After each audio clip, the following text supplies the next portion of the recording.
Welcome back to another edition of the Quantum Yoga Podcast. I'm super excited to have Dr. Juan Acosta-Urquidi present with us for the interview. Thank you, Dr. Juan, for coming on the program. Thank you. So let's just start off with a background and set it up for the listeners to understand how you got into the main topic of the conversation, which will revolve around your experiments and study of the brain during Kundalini experiences, during DMT experiences, and other ecstatic experiences, as well as healing. So start with your background and your work over the past few decades. Yeah.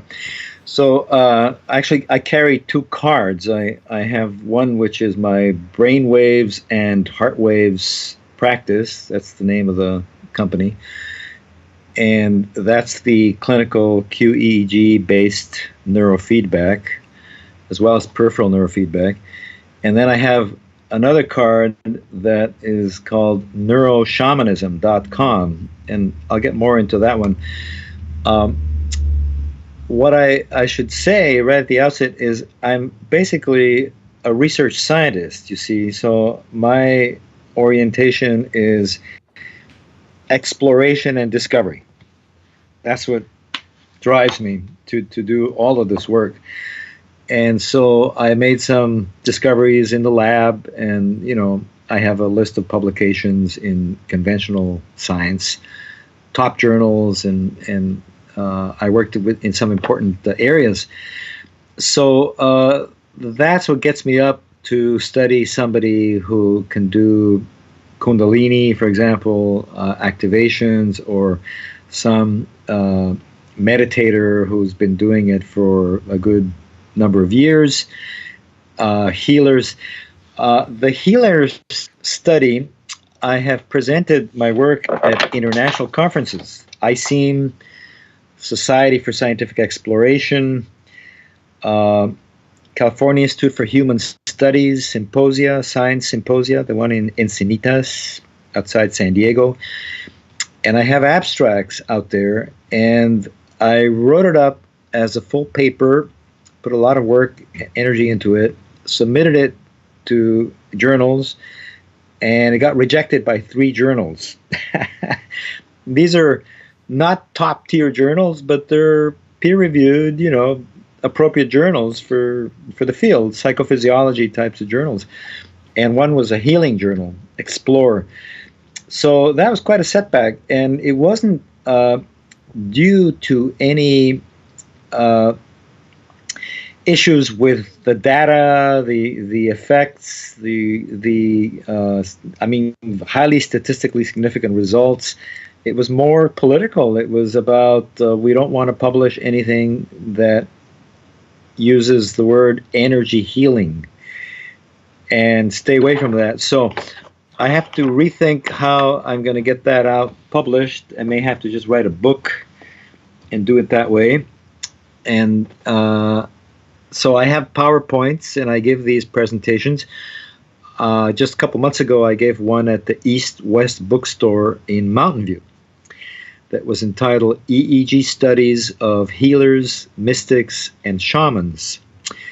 And I brought in some equipment. We did a 4-channel EEG with my little Brain Master neurofeedback trainer, and we actually did a live demo and produced the alpha effect. What's that? So the most consistent finding across all the different healing traditions that I've studied, and I have worked with quite a number, my days of going to the ICEEM conference in Boulder, I would bring my equipment. I have a portable EEG amplifier that has traveled the world with me. I've taken it to India, to Australia, the Amazon, in Peru a couple times, Mexico numerous times, and a laptop and a portable EEG. And, I'm opportunistic. I encounter interesting people who have some skill, and they're curious. They want to see what shows up. So that was the approach. And so the healers if you look across all of the modalities, what they're all doing is they're increasing their alpha power, amplitude squared. In other words, their signal gets bigger. It's like turning up the volume, and it's a global effect. Some of them increase theta as well, their initial baseline. How you do these experiments is you first hook them up, you ask them to be volunteers, to wear the electro cap, and you first conduct a resting eyes closed reading. So this is a condition in which you ask them not to do any healing, not to get into state, either meditation or healing or whatever it is you're going to study. Simply sit or lie. Sitting is better usually, and close your eyes and just do nothing. Just hang out for 5-10 minutes. We're going to get a baseline. Now, in the case of meditators who have a long tradition of meditating, many years, more than 10,000 hours, they say, is they'll tell you right away that they can't do that, that they'll start meditating the moment they sit and close their eyes. And that's actually quite true. And I have encountered meditators like that and verified that. And I'll get into that a little later. So then you compare the baseline to the condition in which they're getting into an energy healing state. I call it sending energy, just to use an operational definition. So the most consistent finding across all those traditions was an increase in alpha. It seems what specific frequency, or is it just the whole range? 8 to 12 hertz, whatever their initial baseline alpha frequency is. If it's 8 goes up. If it's 9.3, you see that go up. If it's 10.2, you see 10.2 go up. I have seen some healers that also produce some theta, and those are true theta healers, and I have a couple of really good readings on that, and that's sort of a subset of the healers. All right, so then you ask these healers, well, what is it that you were doing? And across the board, you get an answer like this. They'll say, I am just getting out of the way. I just channel Christ energy, universal life force energy, Taoist energy, Buddhahood, whatever their orientation is. Watan Tanka once, this was a warrior shaman friend of mine who is Apache from New Mexico. And then the shamans that I've worked with will just say that they're just connecting with life force energy. Now, and that they're just a vehicle for this energy to move through them and go to where it has to go to affect the healing. Some of them will visualize a target.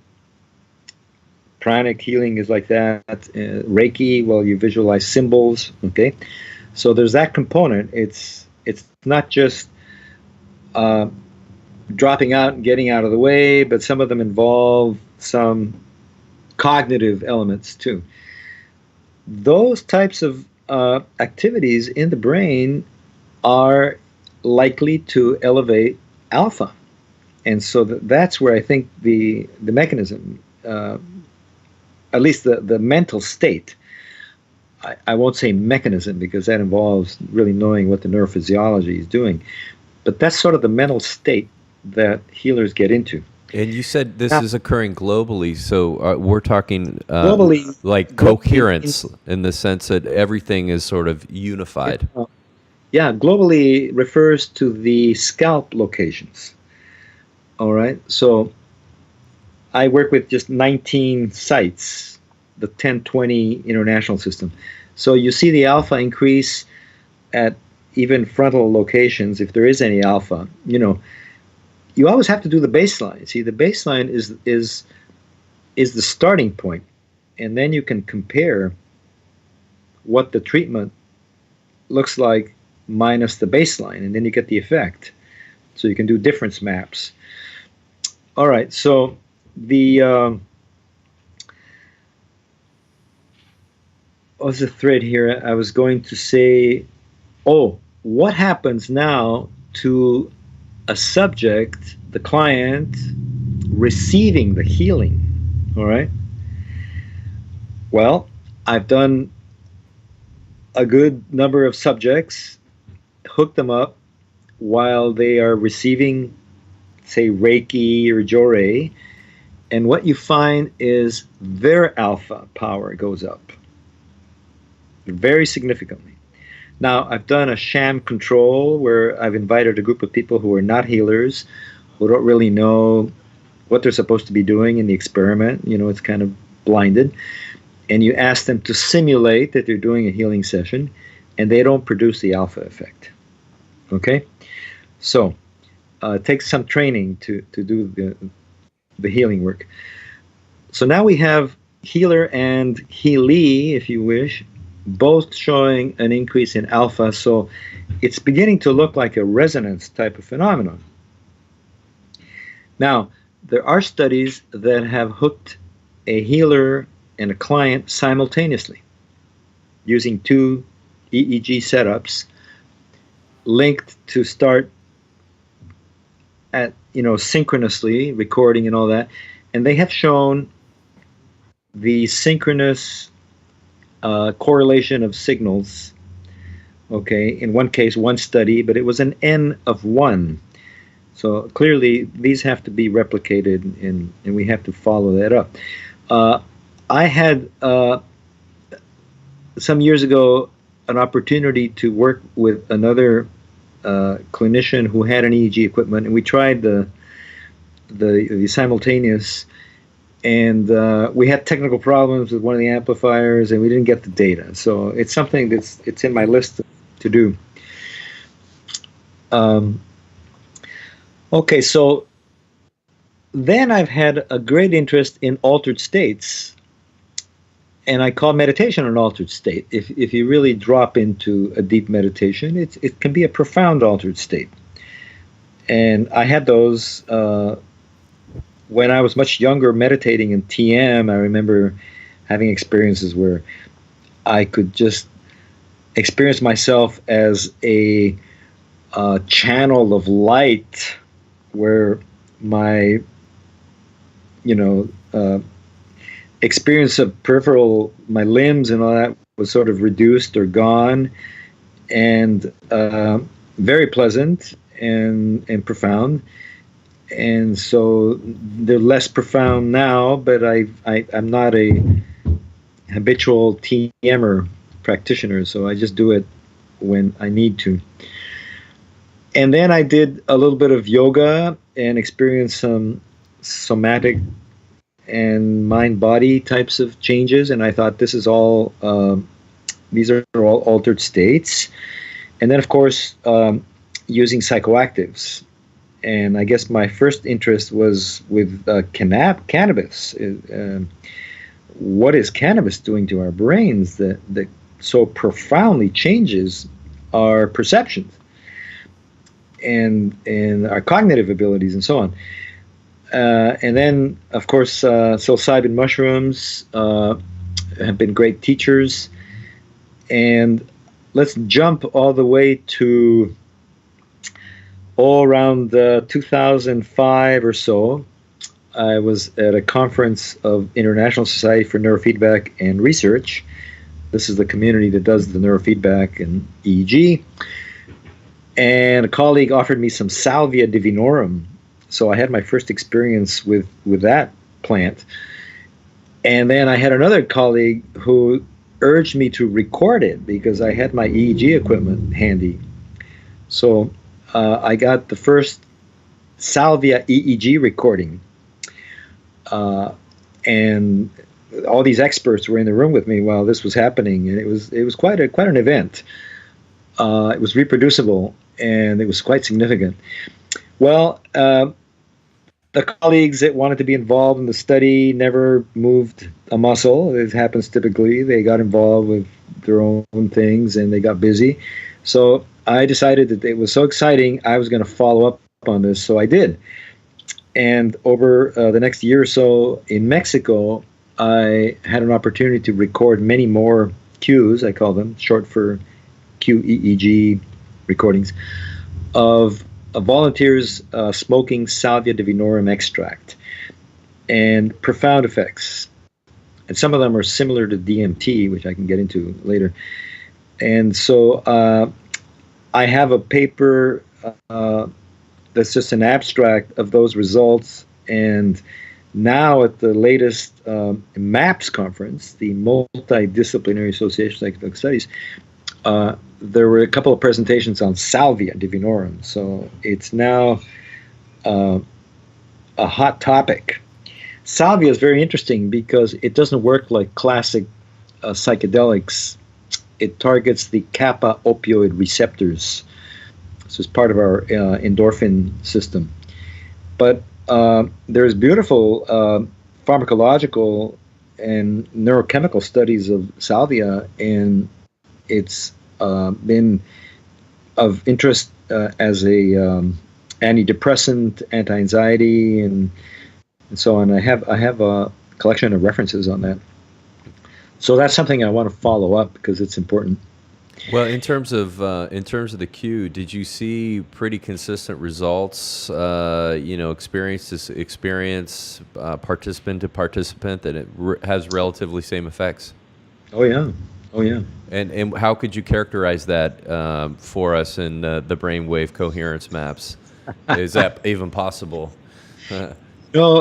I have been so focused lately on the DMT studies that I have not revisited my salvia files. I have an abstract published. What I recall is there's hypercoherence. Coherence is a measure of correlated activity between two signals. In other words, there's more connectivity. So reversible hypercoherence you see typically in the higher frequencies, the high betas with salvia.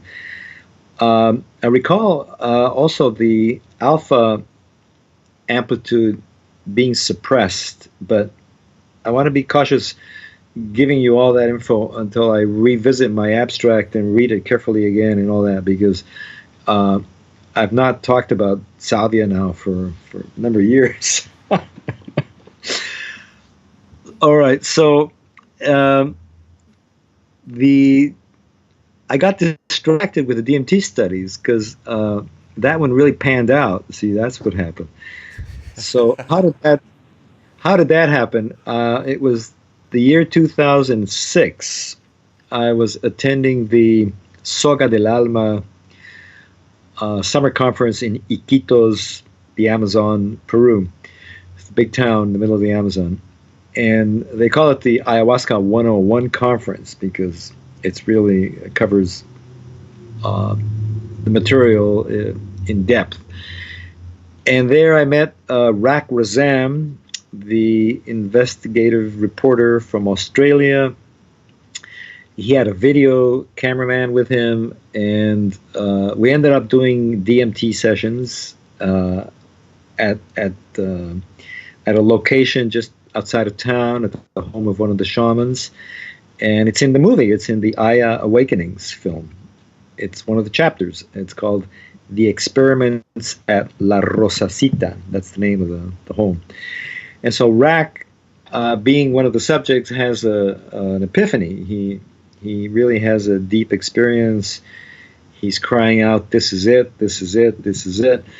And I'm portrayed as this mad scientist with his EEG equipment trekking the jungles of Peru and in search of data. Now, before I did all that, I considered doing EEG studies of ayahuasca participants during a ceremony. And that's logistically a little more complicated. But I was able to do that after the initial DMT studies in Hawaii. I was invited to participate in Santo Daime ceremonies, and also with individuals who had the medicine and wanted to be tested. So I started to record EEGs during and ayahuasca ceremonies. And of course, that's very complex because people have to be sitting still. You have to know when to record. It's 3 to 4 hours. That's an awful lot of data. So Yeah. you have to take little samples. There's a lot going on, right, from A lot, start to end. To have start to end, and these individuals, in the case of the Santo Daime, they want to be connected to the ceremony, which is of course important. And so we had a little side room where they were still listening to the inarios, the chants, and the music, and it was quite beautiful. But then before you go deeper into this, can you just give people a 101 on DMT so we all kind of know what this is and where it comes from? And yes, absolutely, yes. This is my it's been my big interest the last few years, and I just published a chapter in a book. It's called Advances in Psychology Research, Chapter 6. With my EEG studies and a very extensive review of the existing science and literature. So I cite, there's 50 years of research on DMT. All right, well, what is it? It's a molecule that is synthesized from initially tryptophan, then becomes tryptamine, and the biochemical biosynthetic pathway has been very well understood and studied. And it's endogenous to our bodies. It's found in our brain and peripheral tissues. And the list of peripheral tissues is growing according to who you read. And it's now been located in the retina, in the spinal cord. It's in our cerebrospinal fluid. It's detected in urine in trace amounts. The best place to go to get all that information is a scientist by the name of Barker, Jeff Barker. He's got videos, and he's been working with DMT now for a couple decades, I believe. So now it comes in two varieties. So the N N-dimethyltryptamine, which is just referred to as DMT, and this is what was popularized by Rick Strassman's studies and the book DMT, the Spirit Molecule, induces visions. It's a remarkable psychedelic. Terence McKenna's favorite psychoactive. I met Terence, by the way, at a seminar in Mexico, in Chiapas, in the mid '90s, and he was always wearing a T-shirt that said DMT and had a dragon on the back, you know.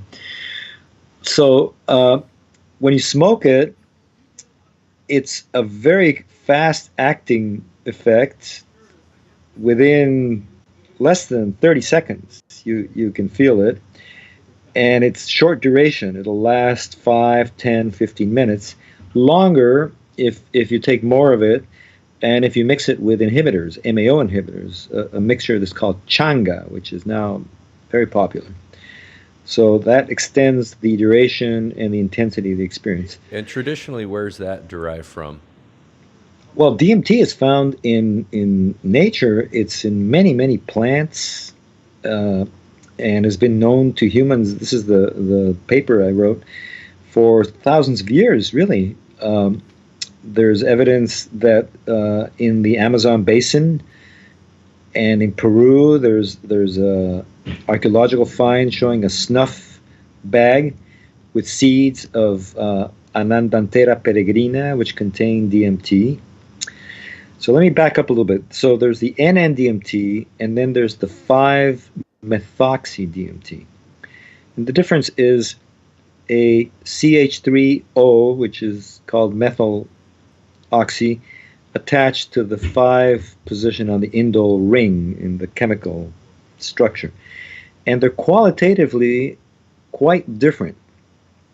The 5 tends to lead to sort of a soul journey. It's not as visionary. It's more feeling like the soul finds its home. It's a very beautiful experience.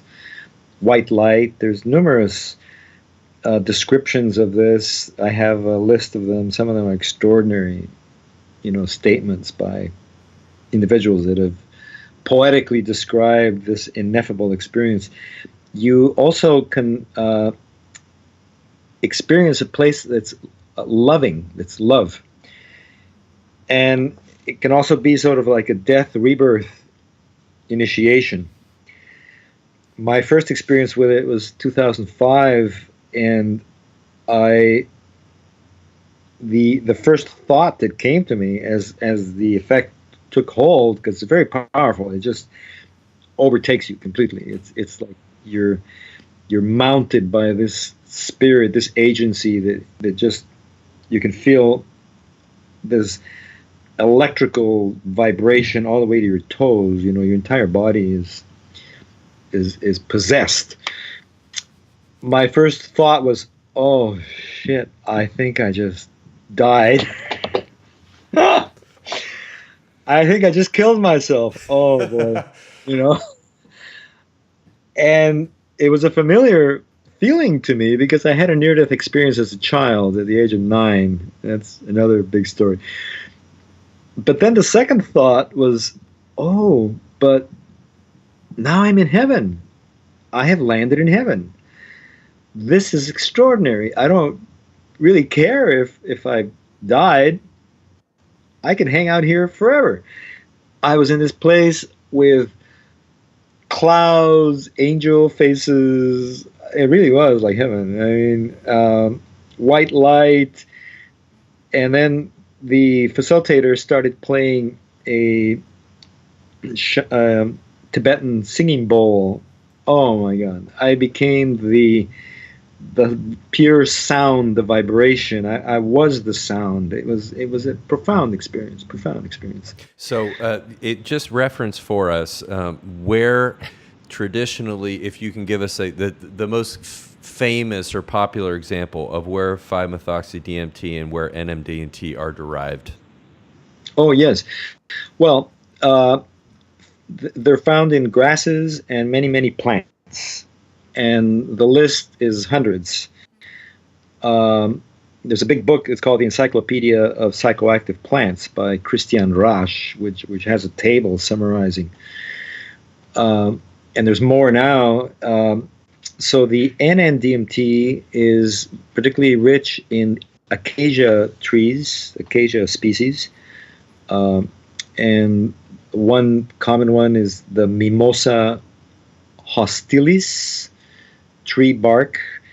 Root bark has the most DMT concentrated, and so and there's there are tribes that have been using this for centuries, and still in use in parts of Brazil. It's called Jurema, Vino de Jurema. They make an extract and drink it, and to make it orally active, you have to take an inhibitor. It's like ayahuasca, but if you smoke it, you don't need the inhibitor. It goes straight through the bloodstream, crosses blood-brain barrier, reaches the brain, targets receptors, and you have a very acute, intense visionary experience. Now, the 5 is also contained in many plants, and in the Amazon, it's often mixed with chacruna, which contains mostly the N N-DMT. That's one of the parts of the ayahuasca brew, right? Ayahuasca is the bark of the Banisteriopsis caapi boiled with chacruna, the Psychotria viridis leaves. But some ayahuasqueros also add leaves from Diplopteris cabrerana, which is another species. And this one contains mostly 5-MeO. Also, there are regions of the Amazon, mostly in the northwest, Colombia, where they exclusively use the 5-MeO containing leaf. And the yajeceros, yaje is the term for ayahuasca used in the Colombian Amazon. And then there's plants, Wambisa, Charisanango. These are some of the names that are the common names given to these plants in the Peruvian part of the Amazon that contain 5-MeO-DMT. So these are the admixtures. Now, the other important and popular source these days, once again, because it's not a new, is the Bufo Sonora desert toad secretions. The toad, which lives underground and it's found in the Sonora desert habitat, has these glands behind its head and in the upper arms that contain, it's called the venom, and this acts as a venom to its natural predators, foxes and animals that would chase it and feed it. And that venom is mostly 5-MeO-DMT. There are some preparations that also contain bufotenine, which is a derivative structurally related to DMT, but it has its own pharmacological and physiological effects. We have bufotenine in our own brains and part of our body too. So that one is called the toad 5-MeO medicine, and there's beautiful books on it. James Orrock popularized it with a book called Tryptamine Palace. And now the issue is one of supply, because its habitat is endangered, and so they're trying to preserve the bufo habitat. And there's evidence from the archaeological findings and probing by this Mexican doctor, Octavio Rettig, that it's been in use for several millennia in Mesoamerica. There's artifacts, there's art, carvings, etc., depicting this bufo toad. So it was probably used as a sacrament by the upper class, which would include kings, shamans, priests, high priests, perhaps elite warriors as well. And there's mounting evidence for that. So very interesting. And so what do you see then? So you've got these two chemical variations of DMT. What are the cues looking like? Yes, good question. So they share a lot of the same effects, but what I have measured, and I have a good sample size, I have a table that gives all the N and statistical significance. The 5 does not suppress the alpha as robustly, as strong as the N N-DMT, at least at the concentrations that I've worked with. And you very often see a theta peak emerge. But I've also seen theta emerge with the NN, but it's more common to see it emerge with the 5-methoxy. Both of them increase coherence. So there's a hypercoherence, which is reversible, and gamma. Both increase. I've measured 40 hertz gamma. Now, with my equipment, I can't really measure higher gamma. I'm at the limit of what my EEG equipment can do. But that's an area of great interest because ayahuasca increases gamma, lucid dreaming increases gamma, many forms of meditation increase gamma. The first landmark study it was done, Richie Davidson's group with the happy, he's the assistant to the Dalai Lama, help me with the name, Picard, I think his name, Frenchman, who does compassionate meditation, produces large bursts of gamma, frontotemporal sites. That tends to be the meditation practice that consistently shows the most gamma, correct? Is the Tibetan styles. Not just that. I have a recent paper that shows that other forms of meditation also generate gamma, increased gamma. I have these papers. I collect all these papers, because I have to keep abreast of the gamma field. It's very exciting because gamma is also associated with well-being, happiness. Oh, and now I'm going to jump to the Kundalini, and in my measurement, Kundalini also activates more gamma. That was exciting.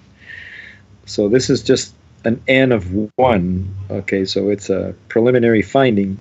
And actually next week, I'm hoping that I can do some more Qs on the Kundalini teacher who was present at the Science and Non-Duality Conference. I just came back from presenting at the SAND conference, where I gave my presentation on DMT as a doorway to spirituality. So I reviewed my QEEG studies and linked it up to the spiritual brain and some of the gamma studies and where the field is going. And so it generated quite a bit of interest, yeah. So it seems pretty safe to say that in a very broad sweeping look at all of this, that there is that these are all various paths to mounting a large amplitude of hypercoherent gamma, and also, in the event of someone not taking DMT, some variation of it being released endogenously in conjunction with the gamma. That is a question that a lot of people are chasing. They're into the endogenous release of DMT, using breath work, using meditation, using light stimulation like the Achna lights or the Lucia lamps, using sensory deprivation, the Wim Hof method, breath work. And so that has yet to be proven. I have friends who are on that path, and I tell them, well, we don't know that you're really releasing endogenous DMT. Some of the DMT neurochemists will say there's such minute amounts that they're not likely to be very significant. And there may be some other chemicals involved, neurochemicals, cascades, So that's a difficult one to prove because, and then the other fact is that the pineal, a lot of the adult population, the pineal is calcified, so it's not even working physiologically as it should be. So I think the experience, and I've tried the lights, and they're beautiful, they're fun and everything, but it's not the same. It does not feel. You're aware that you're getting external light stimulation. You can see the flickering until it becomes flicker fusion frequency above 25 hertz or so. And the DMT visionary experience is a lot more sort of internal, organic. You sort of interact with it, and then it has an intelligence. It sort of informs you and all that. Mm-hmm. There's a lot of writings on the mechanical elves and the entities and all of that. And, I mean, there's books to read and discussion forums on all this. It's been going on for years. What else was I going to say? This is important. The studies on the psychedelic science, which has really matured, that came out of David Nutt's lab, Imperial College, London, and continued to this day, funded by the Beckley Foundation and MAPS and others.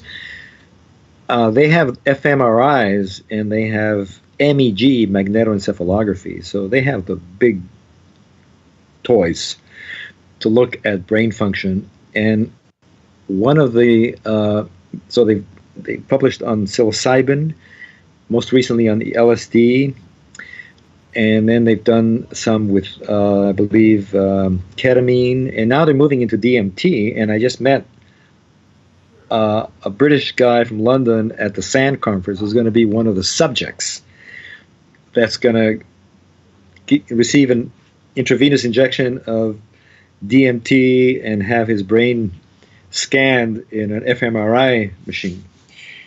So And Uh, what is the hey, what are some of the data metric? Yeah, I'm sorry. Go ahead. the most important one of the most important findings is it turns down the activity of the default mode network, the DMN. All right, this is very, very important because this is where your ego consciousness lives. And if you want to really get in depth, read the papers by Carhart Harris, Robin Carhart Harris. He's written extensively on this, and others too. But he's a psychiatrist, part of the team, and he's first author in a lot of these studies. So what does that mean? It means you go into sort of a non-dual state when you're under these medicines, and depending on the dose, you can either go so far that you dissociate completely, and it's kind of like an anesthetic. You really don't know what happened. You lose all sense of space and time, and you come back with very little to remember. Or you can work at a dose where you're still aware that you're in a room and having the experience, but you're having a profound internal experience. So the alpha suppression is an indirect measure of the default mode network deactivation, and this is an area of current research. But there was another poster at the MAPS conference by a fellow from Imperial College, Timmerman, who he described and he proved that the time course of the alpha suppression matches the time course of the subjective experience. So this is neurophenomenology. And I've seen that myself. When I have somebody hooked up, I give them the DMT to smoke. And if I see the alpha just disappear, I know they're having a deep effect. If I see the alpha not completely disappear, I know that they're not as deep, usually. And then if I see within a few minutes the alpha re-emerging, I know that they're coming out of the deepest part of the experience. The most profound changes are between 2 and 4 minutes post smoking or inhaling the vapor. Yeah. Well, it brings up two questions to my mind. Referencing your comment earlier about this big alpha peak that you see in healers, and them saying subjectively that that's them getting out of the way. That's almost like they're saying, well, I'm letting my ego get out of the way for something else to come into me. But you're observing the inverse of that experience with the DMT. And that you're saying this is the kind of associated with the default mode network kind of going offline. Yes. Good point. My thinking about this is the DMT brain effect is basically at the level of neurochemistry, synapses, and it's a functional reorganization of brain circuitry. That's how I see it. Really, there are circuits that become more active, others less active. You know, it's a very distributed brain activity that impacts many cognitive functions and many brain structures that underlie emotion and memory, and it's highly complex. The other practice of is more like a meditation type of practice, okay, where the healers are getting out of the way. They've learned that skill. It's like meditators. You know, there's some schools of meditation, some forms of meditation that also result in increased alpha. TM, for example, is involved with alpha increased coherence. Okay, so there's increased alpha correlated activity in large areas of the brain. What you have to now look at is different forms of meditation have different EEG signatures and change different parts of the brain in different ways. This is the new science of meditation. I just recently downloaded a paper, a German study that proves that. So it's a rich field. It's kind of like talking about sports. This is what Richie Davidson likes to say. You gotta distinguish. Hockey is very different from volleyball. So you can't just lump meditation into one big. Sure, and moreover, if my interest is in application here, so that is one variable to take into account, as well as someone's own unique brain signature, their baseline, and then matching those two things for the desired outcome, right? So each person's desired outcome will then be different. So you're really working with multiple variables, and it just is kind of mind-blowing that so many people are now being pushed in the direction of meditation for stress relaxation, right? Yes. And they have no path to getting there, because their MD is basically say you go meditate, and then it's a headspace or calm is the answer. I have some comments on that. In my practice, neurofeedback practice, I've had clients come to me and say, I can't meditate. I've taken the courses, I've traveled, I've studied, I've done the workshops, I've done the retreats, I've followed the teachers. I really don't think I can meditate. I just sit there staring at the wall and going through my laundry lists. All right, let's take a look under the hood, I call it. Let's do a brain map. There's the answer.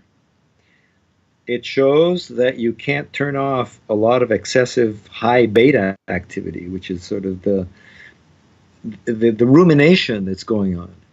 And you don't have a very well developed alpha, for example. And so there's probably a neurological explanation for why you can't meditate. Now, I have a colleague that does something called neuromeditation, which is not even new, but he's taken it to a very sophisticated level, where he will do a QEEG brain map and then tell you, for this brain signature, you would do well to try mindfulness meditation. You would do well to try a more heart-focused meditation, or you would be good for TM. So now, based on your baseline brain activity, there are traditions and styles of meditation that are a better match for where you can go with what you have, you see. I think that's fantastic. The Muse, the headband. I heard the talk on the Muse at the Transformative Technology Conference this 2 weeks ago in Palo Alto. It's a huge commercial success. I mean, it's all over the world. And what are they training? They don't really know what they're training, because they don't have a brain map.